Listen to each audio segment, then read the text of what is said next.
Hi friends, welcome to my YouTube channel SR academy Hindi. तो Hindi translator post की एक और वैकेंसी आई है CSIR institute of microbial technology में। तो आज के वीडियो में हम इसी बारे में बात करने वाले हैं। तो चलिए आज का वीडियो शुरू करते हैं। और अगर आप लोग चैनल पर नए हैं तो चैनल को जरूर से जरूर सब्सक्राइब कर लीजिएगा। ये वैकेंसी किस पोस्ट के लिए है? जूनियर हिंदी ट्रांसलेटर यानी कनिष्ठ हिंदी अनुवादक। इस पोस्ट के लिए आपकी वैकेंसी है। कहाँ पे है? CSIR council of scientific and industrial research, जिसके अंदर काफी सारे इंस्टीट्यूट हैं जो ऑल ओवर इंडिया में फैले हुए हैं। उनमें से एक इंस्टीट्यूट है इंस्टीट्यूट ऑफ माइक्रोबियल टेक्नोलॉजी। कहाँ पे है ये? चंडीगढ़ में है। इसी में वैकेंसी आई है। CSIR सूक्ष्म जीव प्रौद्योगिकी संस्थान, विज्ञान एवं प्रौद्योगिकी मंत्रालय, भारत सरकार, यहीं पे आपकी वैकेंसी है। अब बात कर लेते हैं कि टोटल नंबर ऑफ पोस्ट्स यानी कुल पद कितने हैं इसमें। तो सबसे पहले आपका डेजिग्नेशन कौन सा होगा? Junior Hindi translator. और टोटल पोस्ट है 1, यानी एक वैकेंसी है अनरिजर्व कैटेगरी के। तो आप में से कोई भी लोग इसके लिए अप्लाई कर सकते हैं। अब बात करते हैं एसेंशियल क्वालिफिकेशन की, यानी अनिवार्य शैक्षणिक योग्यताएं।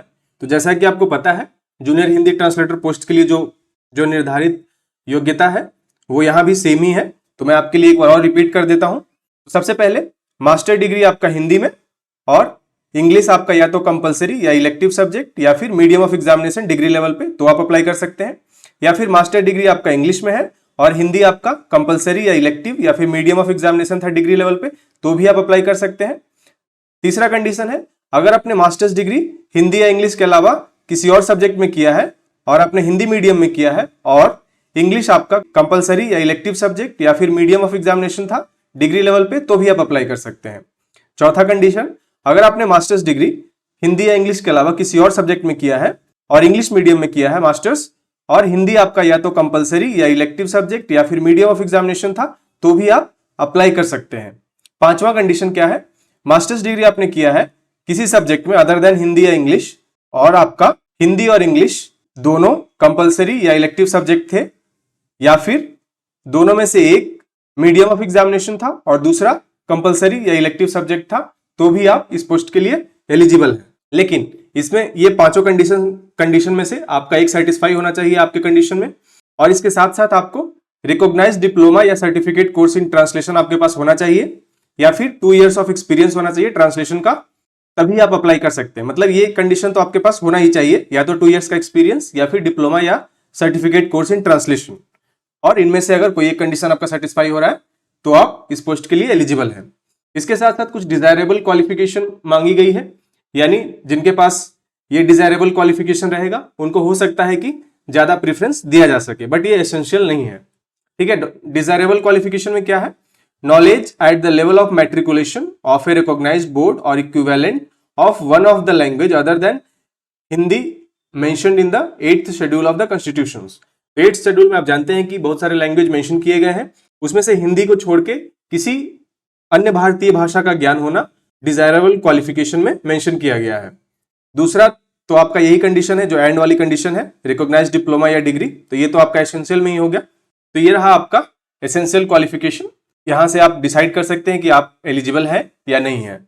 अब आते हैं सैलरी यानी वेतन। तो ये लेवल 6 की पोस्ट है। इसका पे मैट्रिक्स कितना होता है? 35,400 से 1,12,400, इस पे मैट्रिक्स के रेंज में आपकी सैलरी होने वाली है। और जो आपका टोटल ग्रॉस सैलरी जो होगा एज पर 7th CPC वो 64,740 अप्रॉक्स होने वाली आपकी ग्रॉस सैलरी। अब आते हैं एज लिमिट की। एज लिमिट कितना दिया गया है? तो एज लिमिट आपका है 30 इयर्स अनरिजर्व कैटेगरी के लिए। बाकी आपको छूट भी दी गई है, जैसे OBC के लिए 3 साल की छूट है, PWD के लिए 10 इयर्स की छूट है, एक्स सर्विसमैन के लिए 3 इयर्स, विडोज, डाइवोर्स्ड वुमेन या women judicially separated and who are not remarried, unreserved या OBC दोनों कंडीशन में तो up to 35 years of age. और एम्प्लॉइज वर्किंग इन CSIR या गवर्नमेंट या ऑटोनोमस बॉडी या पब्लिक सेक्टर अंडरटेकिंग, उनके लिए 5 साल की छूट है। ठीक है। तो ये आपकी कंडीशन है एज लिमिट से रिलेटेड। अब आते हैं डेट ऑफ एग्जामिनेशन यानी परीक्षा तिथि।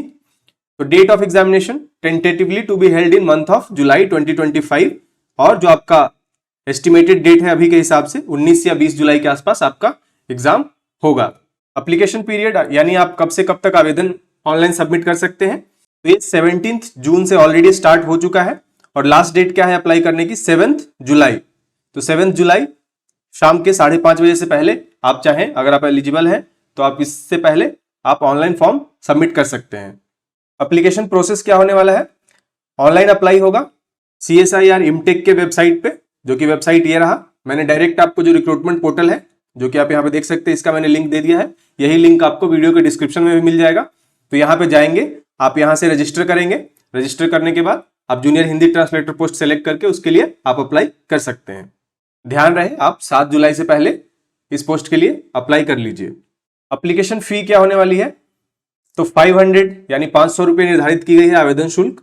अनरिजर्व्ड OBC और EWS कैंडिडेट के लिए 500 है, और वुमेन SC ST PWD और एक्स सर्विसमैन कैंडिडेट के लिए कोई भी फी नहीं है। तो आप लोग फ्री ऑफ कॉस्ट इस पोस्ट के लिए अप्लाई कर सकते हैं। अब आते हैं सिलेक्शन प्रोसेस, चयन प्रक्रिया क्या होने वाली है। तो जो भी लोग इस पोस्ट के लिए एलिजिबल हैं, अगर वो लोग अप्लाई करते हैं तो एक रिटन एग्जामिनेशन आपका होगा, जिसमें 2 पेपर होंगे, पेपर 1 और पेपर 2।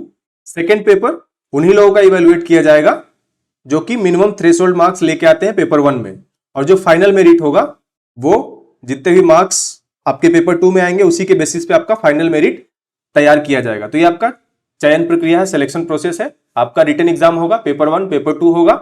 पेपर 2 उन्हीं लोगों का इवेलुएट किया जाएगा जो पेपर 1 में जो मिनिमम थ्रेशोल्ड मार्क यानी मिनिमम कट ऑफ जो निर्धारित किया जाएगा CSIR के द्वारा, उसको क्रॉस कर लेते हैं, उन्हीं लोगों का पेपर 2 चेक होगा, और पेपर 2 के मार्क्स के आधार पे ही जो लोग मेरिट में आएंगे उनका सिलेक्शन होगा।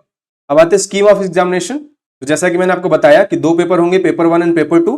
Paper 1 will be OMR based और computer based objective type multiple choice examination, while paper 2 will be descriptive. तो पेपर 1 आपका OMR बेस्ड भी हो सकता है या फिर CBT कंप्यूटर बेस्ड टेस्ट भी हो सकता है, और पेपर 2 आपका डिस्क्रिप्टिव होगा जो मोस्टली ऑफलाइन होता है। क्वेश्चन पेपर आपके इंग्लिश और हिंदी दोनों में रहेंगे, और स्टैंडर्ड क्या होगा, ग्रेजुएशन लेवल का। अब आते हैं एग्जामिनेशन पैटर्न यानी परीक्षा पैटर्न। तो पेपर 1 में देखिए, सबसे पहले तो जनरल इंटेलिजेंस जिसके 50 क्वेश्चन रहेंगे। एक क्वेश्चन आपका 3 नंबर का रहेगा, तो 50 क्वेश्चंस 3 मार्क्स ईच, तो 150 मार्क्स रहेगा आपका जनरल इंटेलिजेंस का। लेकिन यहाँ ध्यान रखिएगा 1 negative marking for every wrong answer, तो ये नेगेटिव मार्किंग भी है यहाँ पे। क्वांटिटेटिव एप्टीट्यूड के भी 25 क्वेश्चन रहेंगे, हर एक क्वेश्चन 3 अंक का, तो इसके अंक कितने हो गए टोटल 75। और जनरल अवेयरनेस के 25 क्वेश्चन रहेंगे, इसका भी टोटल मार्क्स है 75, और सब में आपका नेगेटिव मार्किंग भी है, तो इसको भी आप ध्यान रखिएगा। एक क्वेश्चन 3 नंबर का, टोटल 100 क्वेश्चन है। पेपर 1 आपका 300 मार्क्स का होगा। अब पेपर 2 का क्या पैटर्न होने वाला है, तो पेपर 2 के थ्रू आपका राइटिंग एंड ट्रांसलेशन स्किल्स का इवेल्युएशन होगा जो इस जॉब के लिए नेसेसरी है। इसमें क्या क्या आएगा, writing of a paragraph in English and Hindi separately, तो एक पैराग्राफ आपको इंग्लिश में लिखने के लिए आएगा, एक हिंदी में लिखने के लिए आएगा। पैराग्राफ मतलब एक एसे की तरह, शॉर्ट एसे की तरह आप समझ सकते हैं। किसी टॉपिक पे आपको एक इंग्लिश में पैराग्राफ लिखना होगा, एक हिंदी में पैराग्राफ लिखना होगा। दूसरा क्या आएगा, precious writing in English and Hindi. दूसरे टाइप का क्या क्वेश्चन होगा, प्रेसिज राइटिंग इंग्लिश में भी और हिंदी में भी। और तीसरा क्या होगा, translation from English to Hindi and Hindi to English. 2 passage दिए जाएंगे, एक का ट्रांसलेशन आपको इंग्लिश टू हिंदी करना होगा, और एक पैसेज का हिंदी टू इंग्लिश। तो 3 तरह के क्वेश्चन आएंगे। आपका पैराग्राफ राइटिंग का एक क्वेश्चन आएगा इंग्लिश और हिंदी दोनों में। देन प्रेसिज राइटिंग का भी इंग्लिश और हिंदी दोनों में आएगा। और ट्रांसलेशन इंग्लिश टू हिंदी और हिंदी टू इंग्लिश, ठीक है। और टोटल इसका कितना मार्क्स होगा, 300 मार्क्स। तो सारे 50-50 मार्क्स के रहेंगे, 50 इंटू 2, 50 इंटू 2 और 50 इंटू 2, ठीक है। Total 300 marks. The final merit list will be prepared only on the basis of the marks obtained by the candidate on paper 2. तो सिर्फ पेपर 2 के मार्क्स को ही फाइनल मेरिट प्रिपेयर करने में यूज किया जाएगा, ठीक है।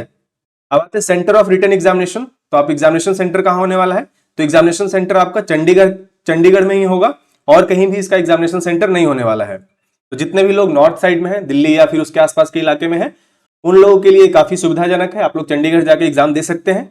और जो भी क्रूशियल डेट है, चाहे वो एज लिमिट निर्धारित करने के लिए हो या फिर आपकी शैक्षणिक योग्यता निर्धारित करने के लिए हो, वो कौन सा डेट होगा, 7 जुलाई, जो कि last date of submission of online application भी है, ठीक है। तो इन बातों को आप ध्यान रखिएगा, वही चीज यहां बताई गई है। तो ये थी इस वैकेंसी से रिलेटेड डिटेल्स। तो जितने भी लोग एलिजिबल हैं और जो लोग भी अप्लाई करना चाहते हैं, काफी अच्छी अपॉर्चुनिटी है। CSIR के एक इंस्टीट्यूट में आपको काम करने का मौका मिलेगा, तो जरूर से जरूर इस पोस्ट के लिए अप्लाई कीजिए। तो आज के लिए इतना ही, मिलते हैं किसी और नई वैकेंसी के साथ। तब तक के लिए थैंक यू सो मच। जय हिंद।